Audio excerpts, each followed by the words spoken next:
ഹരി ഓം. എല്ലാ സജ്ജനങ്ങൾക്കും എൻ്റെ വിനീതമായ നമസ്കാരം. ഇന്ന് ഞാൻ നിങ്ങളുടെ മുമ്പിൽ വന്നിരിക്കുന്നത് ഒരു ശ്രീകൃഷ്ണ കഥയുമായിട്ടാണ് കേട്ടോ. ശ്രീകൃഷ്ണൻ്റെ ബാലലീലകളൊക്കെ ഉള്ള ഒരു കഥയാണ്. കണ്ണൻ്റെ കഥ നമുക്ക് എത്ര കേട്ടാലും മതിയാവില്ല അല്ലേ? കേൾക്കും തോറും പിന്നെയും പിന്നെയും കേൾക്കണം തോന്നും. അപ്പോൾ വൃന്ദാവനത്തിൽ രതിപാണ്ഡൻ എന്ന് പറഞ്ഞ ഒരാൾ തൈര് വിറ്റിട്ടായിരുന്നു അദ്ദേഹം അവിടെ ജീവിച്ചിരുന്നത്. തൈര് അടുത്തുള്ള ഗ്രാമങ്ങളിലൊക്കെ കൊണ്ടുപോയി കൊടുത്തിട്ട് ആണ് അയാൾ നിത്യവൃത്തി കഴിച്ചു കൊണ്ടിരുന്നത്. അപ്പോൾ ഈ രതിപാണ്ഡൻ താമസിക്കുന്ന ഈ കൃഷ്ണൻ താമസിക്കുന്ന ആ ഗൃഹത്തിൻ്റെ അടുത്ത് തന്നെയാണ് രതിപാണ്ഡൻ താമസിക്കുന്നത്. അപ്പോൾ കൃഷ്ണനെ വലിയ ഇഷ്ടമാണ് രതിപാണ്ഡന്. അപ്പോൾ ഈ തൈര് അടുത്തുള്ള ഗ്രാമങ്ങളിലൊക്കെ കൊണ്ടുപോയി കൊടുക്കുമ്പോഴും വരുമ്പോഴും ഒക്കെ ഈ കൃഷ്ണനെ ഇങ്ങനെ നോക്കി കുറേ നേരം നോക്കി ഇങ്ങനെ നിൽക്കും രതിപാണ്ഡൻ. അപ്പോൾ ഒരു ദിവസം ഉണ്ണിക്കണ്ണനോട് ചോദിച്ചു, എൻ്റെ വീട്ടിലേക്ക് വരുന്നോ എന്ന് ചോദിച്ചു. എൻ്റെ കൂടെ എൻ്റെ വീട്ടിലേക്ക് വരുന്നോ എന്ന് ചോദിച്ചു. അപ്പോൾ കള്ളകൃഷ്ണനല്ലേ, കൃഷ്ണൻ പറഞ്ഞു സമയമാവട്ടെ എന്ന് പറഞ്ഞിട്ട് ഒരു കള്ളച്ചിരിയോടുകൂടി ഓടിപ്പോയി. അതൊരു നിത്യ സംഭവമായിരുന്നു. എല്ലാ ദിവസവും ഇങ്ങനെ തൈര് കൊടുക്കാൻ പോകുമ്പോഴും വരുമ്പോഴും ഒക്കെ ഇങ്ങനെ രതിപാണ്ഡൻ ഇങ്ങനെ കണ്ണനെ കാണും. അപ്പോൾ വീട്ടിലേക്ക് വരുന്നുണ്ടോ ചോദിക്കും. അപ്പോഴൊക്കെ ഇങ്ങനെ പറഞ്ഞ് ഓടിപ്പോവും. അങ്ങനെ ഇരിക്കുമ്പോൾ കണ്ണന് 2 വയസ്സായി. എന്നാലും അമ്മിഞ്ഞപ്പാലിനോടുള്ള ഇഷ്ടമൊന്നും കണ്ണന് മാറിയിട്ടില്ല. അപ്പോൾ യശോദാമ്മ ഒരു ദിവസം കണ്ണനെ കുളിപ്പിച്ച് കണ്ണൊക്കെ എഴുതിച്ചു, ഗോപിക്കുറിയൊക്കെ തൊടിയിച്ച് മുത്തുമാലകളൊക്കെ അണിയിച്ച് പിന്നെ പാലക്കാമാലയും കുണ്ടലങ്ങളും ഒക്കെ ഇടിയിച്ച് മയിൽപ്പീലി ചൂടിച്ചു. എന്നിട്ട് പിന്നെ എന്താണ്, കണ്ണന് ഏറ്റവും ഇഷ്ടപ്പെട്ടതാണ് എന്ത്, പട്ടുകോണകം വേണം. എല്ലാ ദിവസവും പുത്തൻ പട്ടുകോണകം വേണം കണ്ണന്. അങ്ങനെ പട്ടുകോണകമൊക്കെ ഉടുപ്പിച്ച് യശോദാമ്മ ഈ കണ്ണനെ കളിക്കാനായിട്ട് ഇങ്ങനെ വിട്ടു.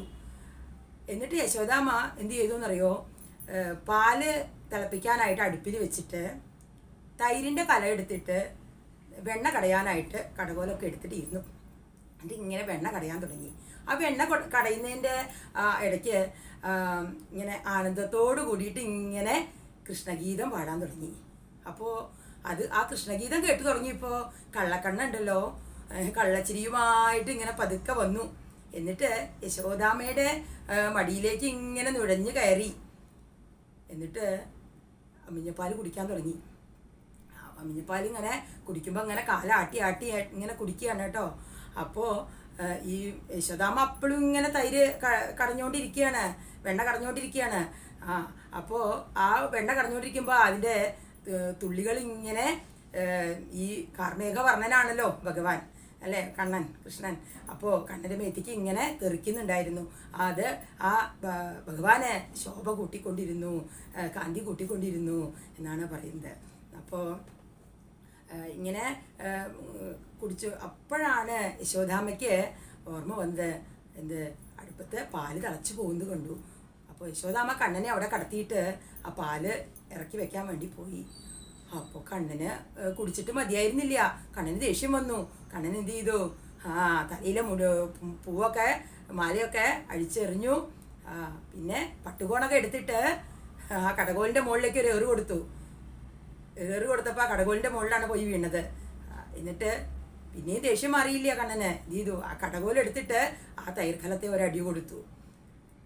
അങ്ങനെ തൈർകലം പൊട്ടി കണ്ണൻ്റെ മുഖത്തേക്കും മേലേക്കും ഒക്കെ ഇങ്ങനെ തൈരഭിഷേകമായി. അവിടെ മുഴുവൻ തൈര്. ഇനിയിപ്പോൾ എന്താ ചെയ്യുക? അപ്പോഴേക്കും കണ്ണൻ്റെ ദേഷ്യമൊക്കെ ശമിച്ചു.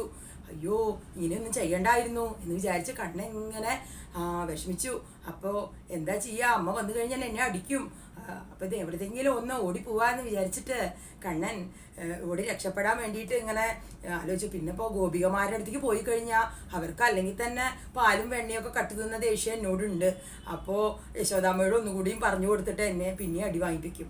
അതുകൊണ്ട് അങ്ങോട്ട് പോകാനും പറ്റില്ല. അങ്ങനെയൊക്കെ വിചാരിച്ചിരിക്കുമ്പോൾ യശോദാമ്മ പാലൊക്കെ ഇറക്കി വെച്ചിട്ട് വന്നപ്പോൾ ഇവിടെ കണ്ണൻ തൈരിൽ മുങ്ങി നിൽക്കുന്നു. അവിടെ മുഴുവൻ തൈര്. യശോദാമ്മയ്ക്ക് ദേഷ്യം വന്നു.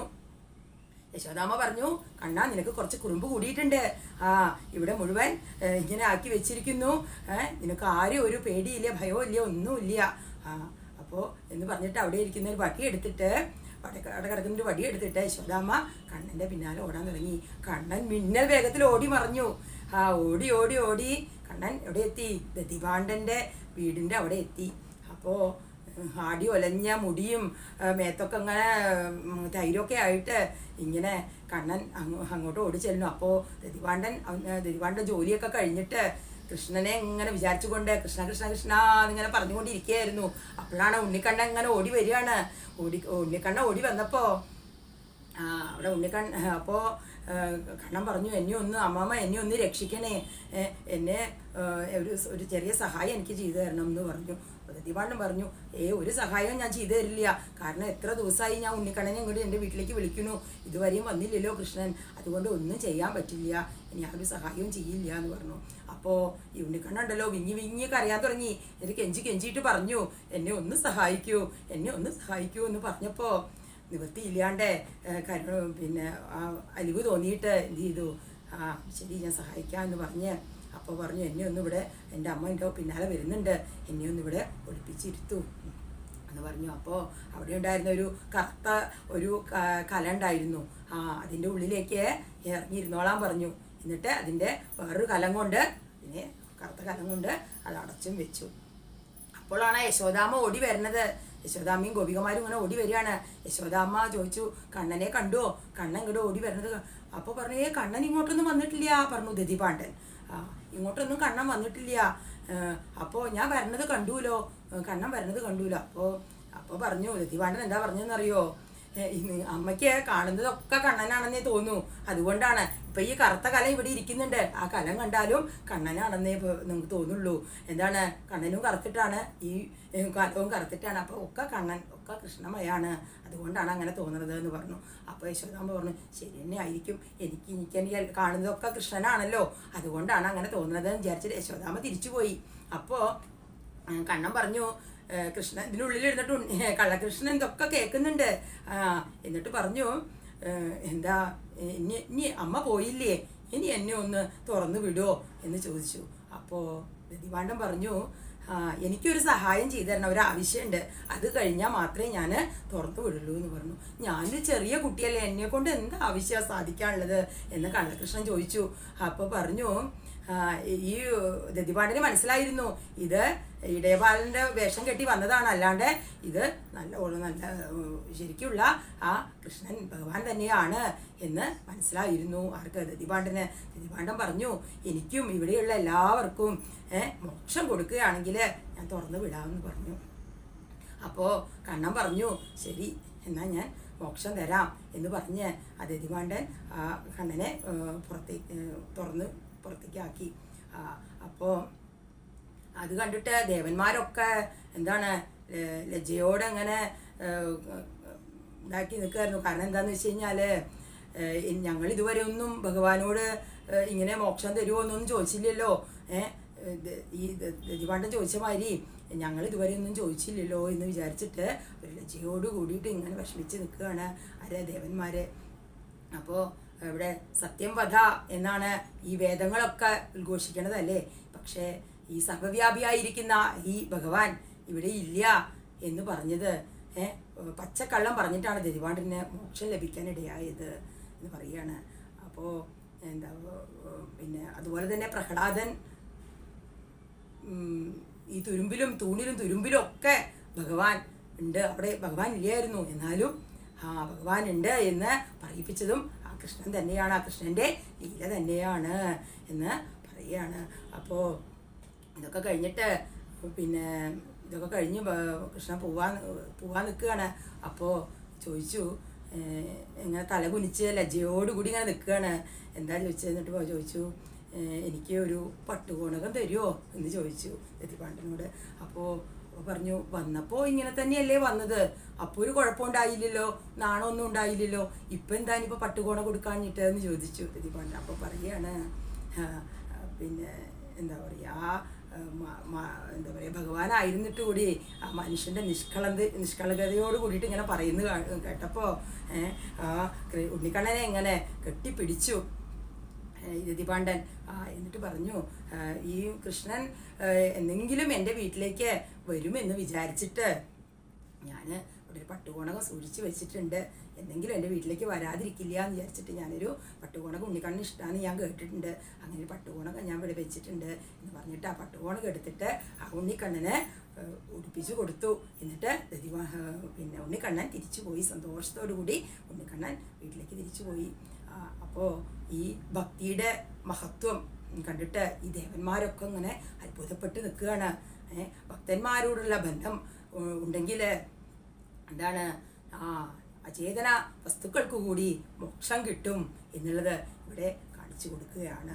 അപ്പോൾ ഭക്തിയുടെ മഹത്വത്തെക്കുറിച്ചാണ് ഇവിടെ നമുക്ക് ഈ കഥയിലൂടെ മനസ്സിലാക്കാൻ കഴിയുന്നത് കേട്ടോ. അപ്പോൾ എല്ലാവർക്കും ഈ കഥ ഇഷ്ടാവുകയാണെങ്കിൽ നിങ്ങൾ ലൈക്ക് ചെയ്യുക, കമൻറ്റ് ചെയ്യുക, അഭിപ്രായങ്ങളൊക്കെ അറിയിക്കുക കേട്ടോ. എല്ലാവർക്കും ഈശ്വരാനുഗ്രഹം ഉണ്ടാവട്ടെ. കായേന വാചാ മനസേന്ദ്രിയർവാം ബുദ്ധ്യാത്മനാ വാ പ്രകൃതേ സ്വഭാവാത് കരോമി യദ്യൽ സകലം പരസ്മൈ ശ്രീനാരായണായേതി സമർപ്പയാമി. സർവേഭി സുഖിനഃ സന്തു സർവേ സന്തു നിരാമയാ സർവേ ഭദ്രാണി പശ്യന്തു മാ കശ്ചിത് ദുഃഖഭാർഗവേ. അസതോ മാ സദ്ഗമയ തമസോ മാ ജ്യോതിർഗമയ മൃത്യോർമാ അമൃതം ഗമയ. ഓം ശാന്തി ശാന്തി ശാന്തി. ഓം ശ്രീ ഗുരുഭ്യോ നമഃ. ഹരി ഓം തത്സത്.